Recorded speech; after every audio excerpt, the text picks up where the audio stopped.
Good evening. Happy Monday. Welcome back.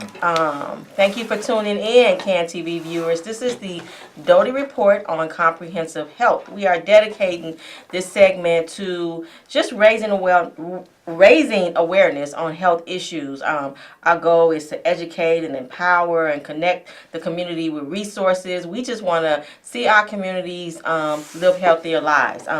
The Doty Report is a segment of the Georgia Doty Comprehensive Health Organization, an organization that has a very long history of just being a health advocate in all aspects of health-related issues. And we are excited to be back here today. It's Monday again. We are so excited. Viewers, please make sure that you call in with questions and comments. Today we are going to be talking about hepatitis. And we're going to be talking about what is hepatitis, and what's the treatment for hepatitis, and what are some of the risk factors, and how is it affecting our community, and what resources are available. So I'm excited to have two guests. As always, I have two guests, and I'm going to introduce them real briefly, and then we're going to get right into our conversation for tonight. Again, this is the Doty Report on Comprehensive Health.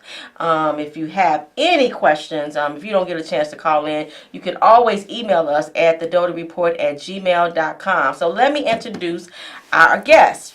Right over here, to my right. Yep, to my right, sitting next to me is Miss Jolie. Let's say it right, Miss Jolie. And she manages Health C screening and linkages to care at Franciscan Health.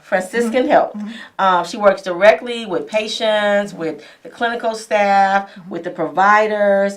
And she's really working to help those living with Hep C live the best life possible. So we are excited to have you here. Thank you. And to her right, I always give a shout out every Monday to the CEO and founder of the Georgia Doty organization. We have the legend with us here himself, Mr. Ronald Doty, aka Don. We got Mr. Don over there. I always give a shout out. But today he's here with us, and we are very, very excited. This man has dedicated all of his career, post-military career, to health education and raising awareness and trying to make sure that we are decreasing some of these health disparities within our community. So we are excited to have him with us today. So we're going to get right into the conversation. Again, CAN TV viewers, don't be shy. Call in with your questions. Call in with your statements. We are here to have a conversation. We are here to make sure that we are providing as much information as possible that is going to be relevant and very helpful to you. So my first question I have is, what is hepatitis? What is it? And I hear that there's A, B, C. Like, what's the difference? So what is hepatitis? I knew I was going to get hit with that. So really what I focus on at Franciscan Health is hepatitis C. Okay. So we actually have a grant that's funded through Gilead and it's called Focus. It's a Focus Hepatitis C grant, front lines of communities in the U.S. And it focuses on screening for either HIV and or hepatitis C, but we do hepatitis C. Okay. So hepatitis A, B, C, they all affect the liver, but they're different viruses that bring the infection for each different one, but we focus on hepatitis C. Although we've done some, usually if we have a person who tests reactive for hepatitis C antibody, if we find out that it's confirmed, we'll also have them screened for hepatitis B or because hepatitis C is the only one that we don't have a vaccination. So that's what I was going to say. Hepatitis A and B have vaccinations. Got you. But hepatitis C has a cure. So that's the great thing about hepatitis C is that we have a cure for hepatitis C. Okay. So, but if we find someone, so we do dabble in a little bit of the others. Like I said, if someone comes back reactive, then I would have them get vaccinated for hepatitis B. Okay. So talk about hepatitis C. So what are some of the early Right. symptoms? So hepatitis C is a virus that infects the liver and Okay. inflames the liver. And so what happened was we weren't screening the blood for hepatitis C for a long time. Okay. It wasn't until 1992 that we started screening and testing blood for hepatitis C. So there are a lot of people, and that's why you see the commercials, the baby boomer commercials are all on your TV. Oh, I think we have a caller. We have a caller? Okay, let's hold this thought for a second. Caller, are you there? Yeah, yes, I am. Hi, you have a question or a comment? Yeah, this weekend I took my family down to Navy Pier for the celebration. Uh-huh. And then I went out and had some drinks. Okay, you had some drinks? No, No, we lost. okay, we lost the caller. Okay. I think we lost the caller. Okay, so my question, we were talking about Yeah. the symptoms. Right. So I try not to get too far in the weeds about symptoms because about 80% of people who become exposed to hepatitis C don't have symptoms. Okay. But there are certain symptoms like extreme fatigue, yellowing of skin, grayish bowel movements. Okay. There's a number of things that are symptoms, but most people don't have symptoms. Okay. So I always suggest get screened regardless, so you just know, Okay. right? Because, I mean, fatigue, I'm tired now. Right. But, you know, I'm just saying, I think it's best to know. You only know from a blood test. So you said there's a cure. So There's a cure. what is the cure? And then how does that, Right. just educate us a little bit on that. Right. So, and I'm really excited and very proud of the campaign that's been happening, the marketing campaign, the commercials, because I think for a lot of people who don't know about the current cure, which is like 90+% effective. So you think about maybe just 8 years ago, and I'm sure you know, Doty could jump in on this. There was another type of treatment, ribavirin treatment. Yes, It was yes. very harsh. Okay.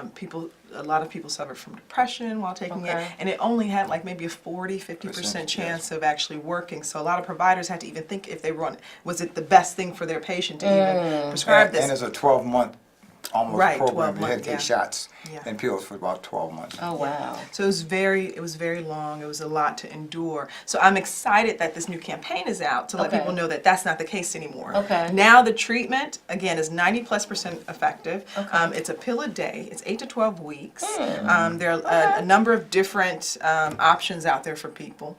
And the other thing to talk about is that the cost isn't what it used to be. Okay. So for the last couple of years, we were dealing with the cost Very being costly. very extreme. It was like $100,000 for the treatment. But now Wow. we have other options out there that are as low as $26,000, and that's like the car sticker price. That's Right, you right, negotiate right. from that. Do we have a caller?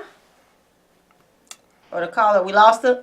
You sure do. You didn't lose me. Can you hear me? Hi, how are you? Good evening. Good evening. My little Georgia Doty, I love you. Mwah, mwah, mwah, mwah. Hello, the lady in the middle. Hi, hello. My kisses back to you. Oh, The lady in the middle, you look like Tony Braxton. Oh, okay. Ooh, Lord. Let me ask you a question about this hepatitis stuff. Sure. Oh, Lord. Let's get back on the question. And you look very nice in your suit, sir. But anyhow, this hepatitis stuff, if you go like me, I'm old, I go every year for my blood test. Can you tell in a blood test? I mean, I'm just a married old woman. If I just go for my regular blood test for my cholesterol, will they be able to see something like that, God forbid? That's a good question. that's an excellent question. I'm so glad you called And and asked. don't Thank hang you for up before calling. I can say goodbye. Nah. No, let me answer your question. So actually that's a lot of what we're trying to do is that I've heard it so many times where people come in and they say, well, I've just gotten a blood test, so I'm sure if something was wrong, my provider would have let me know. Right. And it's true that providers do sometimes check for liver enzymes, but Right. 40% of those who are exposed to hepatitis C have they don't have any issues with their liver enzymes. That's not Right. that's not a clue. So Right. now, unfortunately, you have to explicitly ask your provider for the hepatitis C screening. Absolutely. Now- It's not something that's added on. Right. We at Franciscan are trying to change that. We're working in emergency room departments and urgent care departments to actually add hepatitis C screening Absolutely. to regular CBC panels in those locations Okay. because a lot of people Right. don't know. Right. Well, let me ask you this. you don't have to be a drug addict to get to hepatitis, right? No. Absolutely No. not. Risk factor. Okay. Absolutely 'cause not. There are a lot of different risk factors, but the fact of the matter is blood-to-blood contact. Even when I go get my nails done, I'm always Yeah. making sure that the place is a cleanly place, that they're Ooh, cleaning girl, all of those I things. go every Okay. 2 weeks. Yes, ma'am. Yeah, Yes, so ma'am. but sharing needles is a risk factor. Oh, so, no, I don't do that. No, I pass out when I get a blood test. No, ma'am. No, ma'am, I ain't one of them. I'm just wondering. And here's another thing. It ain't contagious, right? No, it's blood-to-blood contact. Right. There's nothing to nothing, so I don't have to worry about that. One more question now. Here Sure. it comes. Because I know you proper. Here we go, Miss Doty. What you think about the medical marijuana? Does that help people with that? You better smile. Is this a question for me or is this a question for... It's got to be a question for you, because I have no clue. Where did that come from? I can't touch that with a 10-foot pole. I don't know what to... I'm not... just wondering if somebody has that disease and they feel sick, would a medical marijuana help them?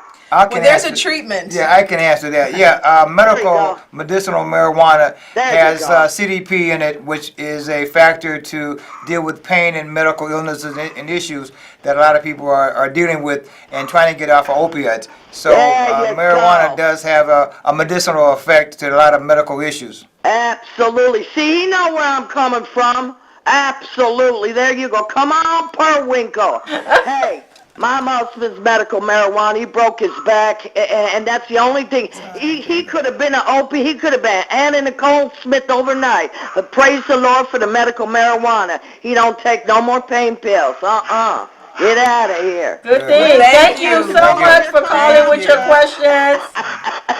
You have a good rest of the Monday. Have a good evening. Bye, Tony Braxton. Bye. AKA Jolie. Yes. Good question though about, you No, it know, was. should you ask your physician when you go for your Absolutely. checkup, should you say, like, I want to be tested for Hep C? Absolutely. And to Yes. your point of how you began the show and talking about empowering our communities, Right. we really have to be empowered to talk to our providers about what we need Right, and right, what we're right. concerned about. Right. Because quite often they don't always just Correct. assume that you want this screening. So let them know that you want the screening. That's good to know. That's good information. So we got to make sure that we are asking.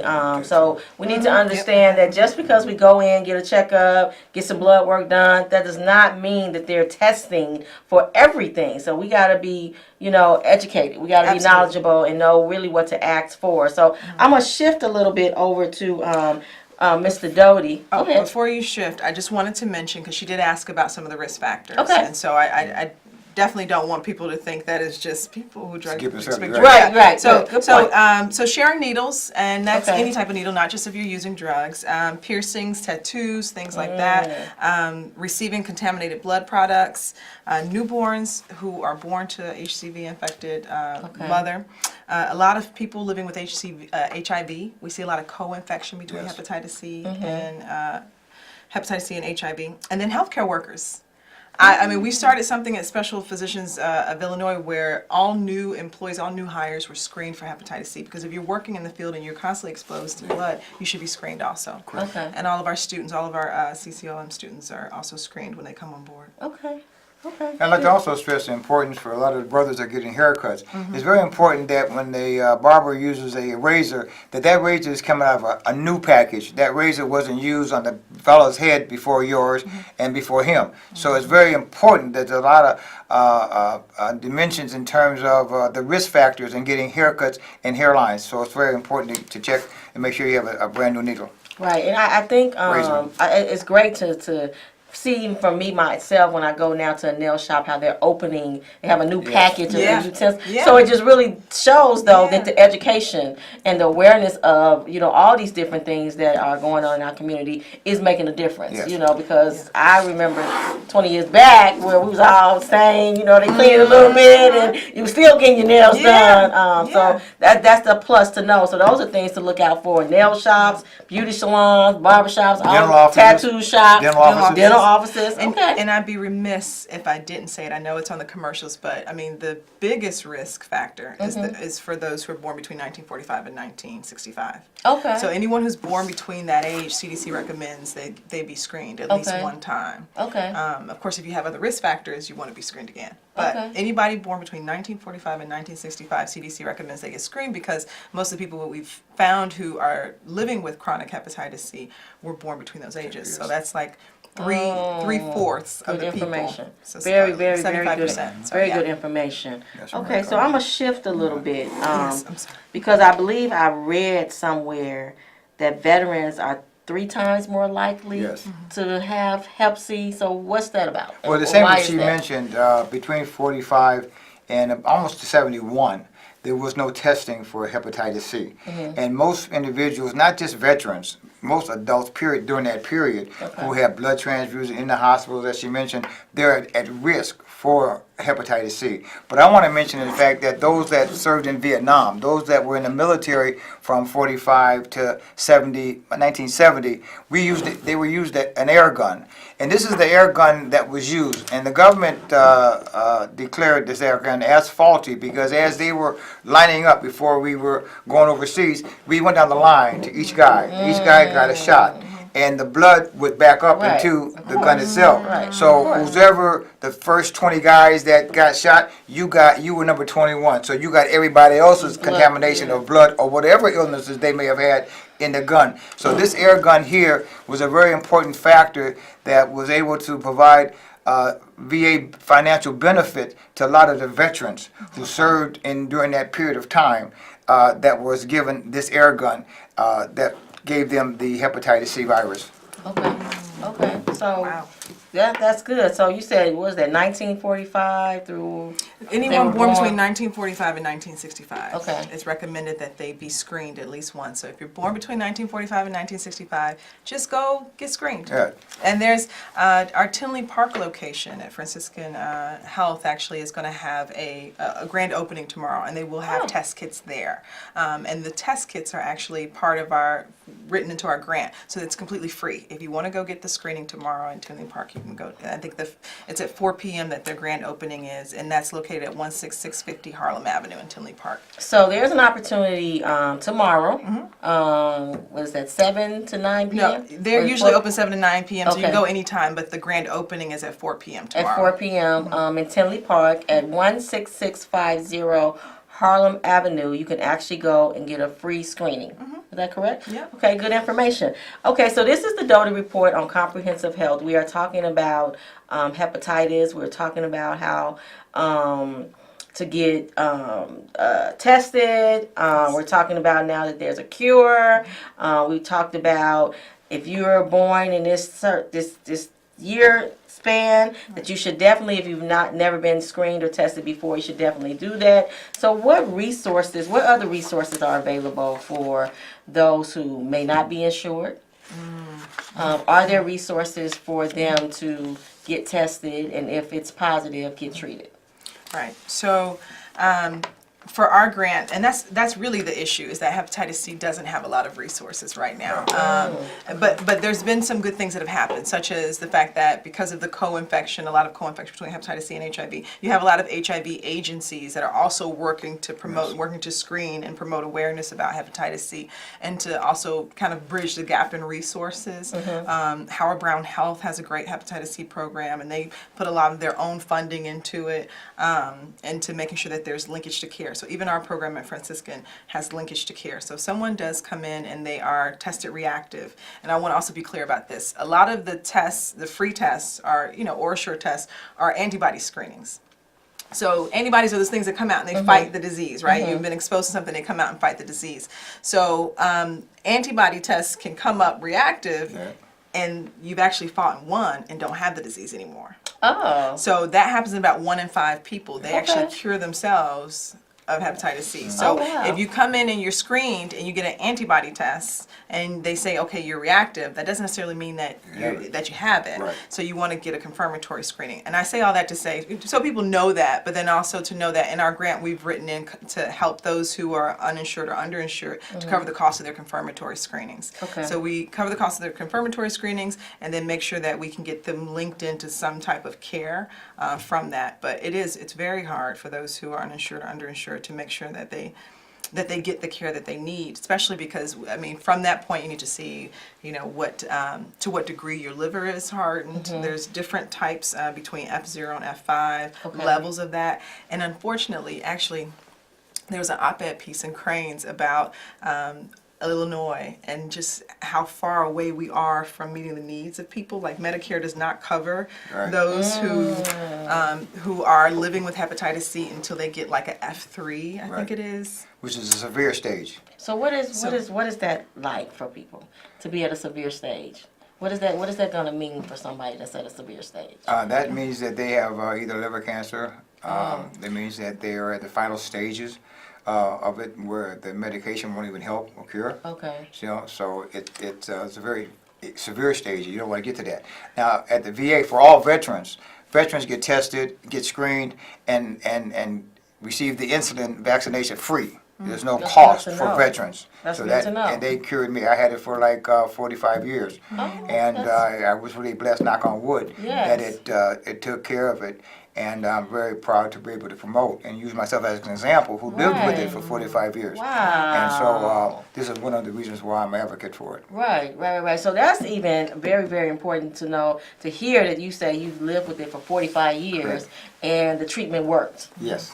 So now you're free of it. Right. That's good to know. So, I mean, it's good just for people who, if you haven't been seen or been diagnosed, and know that there is treatment, there is a cure, and it doesn't matter, sounds like, necessarily, I'm not a doctor, but I'm saying, but it sounds like there's a possibility for you to be cured, even if you even if you've had it for a long period of time. And a lot of people have had it for a long period of time. We're talking about people who've been living, who were born between 1945 and 1965. We're talking about people who were infected before 1992.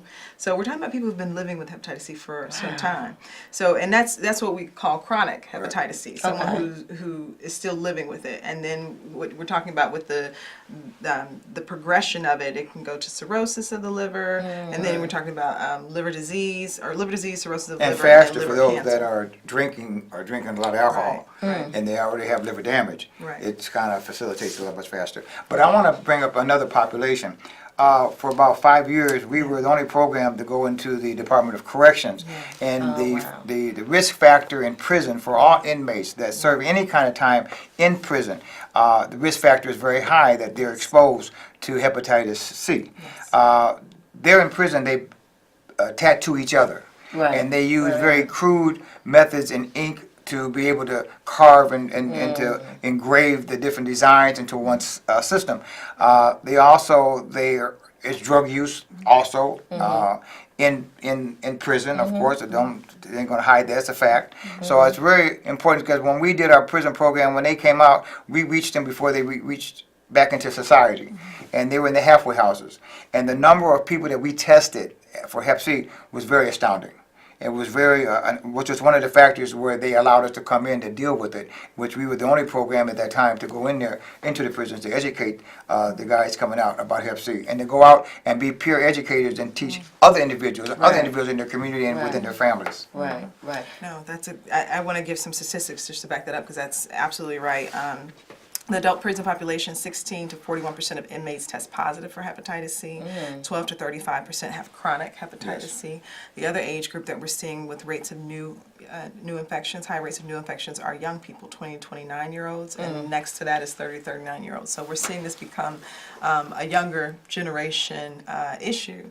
Because again, blood-to-blood contact, the tattoo parties, things like that, and so we need to share the knowledge. That's why people perish, from the lack of knowledge. We've got to share the knowledge. Absolutely. So I always just like to, I'm a lame, like these are the experts, so I like try to break it down. So if there are 10 people in the room, like how many of those people would you say would have if they were tested, like statistically For A, B, wise? or C. For C. So I'm just saying average. Is it 1 out of every 10, 1 out of every 100? You know. Well, you're talking about a lot of different types of populations. I Okay. can tell you that the CDC is saying upwards of 3.5 million people in the U.S. are living with chronic Okay. hepatitis C. Oh wow. But again, it's not. I don't know a number as far as like 3 Because out of of the 10 different- because there's okay. so Right. many different Factors and, gotcha. and ages and different things like that. I do know that. Again, the birth cohort is the biggest issue because of those 3.5 million, again, 3 out of 4 of them will be born between 1945 and 1965. Okay. So that's a big issue as far as what the data is telling, what the statistics And it's are hard to telling us. create a state database because of the fact that many individuals don't know they have it. So there's Right. no accurate numbers of the amount of people who have it, don't know that they have it. It's very important. Right. Well, so we run out of time, but really quick, because I always see there's a connection between Hep C and HIV. Can you explain that to us a little bit? That's on me. Yes, I There are high rates of co-infection between hepatitis C and HIV, and I mean the only reason I can say that, there's a lot of opportunistic infections anyway for those who are living with HIV and Right, okay. are not, Okay. on treatment, in treatment, I should say, in treatment and. Taking care of themselves and taking care of their immune system, because if the immune system isn't built up, then Right, it's then already weak. So I don't know, and again, I'm not a Okay, provider, right. but I Yeah. don't know exactly why we see so much co-infection between hepatitis C and HIV. I do know that a lot of the populations that I work specifically with, and that my background is with young people, adolescents, and minority populations. We're not in healthcare. We're not seeing our providers. We're not, we're not getting there, and so it just leads for more opportunity for other infections. So I mean, the same thing can be said for HIV and syphilis, and a lot of other STIs too. So the co-infection. The co-infection rate is higher, but I don't know specifically. I'm sorry, that wasn't very helpful. No, it was very helpful. This is the Doty Report. Has been. We're about to sign off. The Doty Report on comprehensive health. I think it's just about we need to be educated. Yeah. We need to be aware, and we need to understand. Sharing needles, tattoos, getting your hair cut, if you were born through this period of time, all those things I think are just simple things that we just should be aware of. Yes. And that we need to understand that just because we're getting blood work does not mean that we're being tested Correct. or screened for Right. Please don't everything. assume that. Yeah. You walk out, you get your test results, it's fine. That does not mean not at all, that no. you are not affected. Right. So it's very, very important that we are knowledgeable of this. So this has been the Doty Report on comprehensive health. For more information, do you have a website people can go to? Yes, FranciscanAlliance.org. There's information there. AIDS Foundation of Chicago is also a great resource. They Okay. work in HIV Oh, and that's good hepatitis to C. know. Caring Ambassadors. They have a location here out of Oregon. They're a nonprofit, but they have work. They do work here in Chicago also. So you can check out their website, caringambassadors.org, and they have lists of sites that you can get screened. But definitely, Franciscan Alliance, all of our urgent care clinics have the test kits. So if you want to go in and get a free screening, go in and get a free screening. So you heard it right here. You can definitely get a free screening for any information that you may need, something you missed, you just want to ask. You can always email us at thedotyreport@gmail.com or call us at 32. What's the number? 323, Mr. Doty. What's the number? 312-282-1375. 312. I said 323. 312 282 282 1375. 1375. You can also go to our website at georgiadotyinc.org. It has been, thank you Thank you for so having me. much. Thank you so much. Definitely. It's We been got so nice. the man in the house. Thank you. Yeah. We appreciate you tuning in. We will be back next Monday, same time. Be here or be square. This is the Doty Report on comprehensive health. Thank you for tuning in and have a great rest of the week.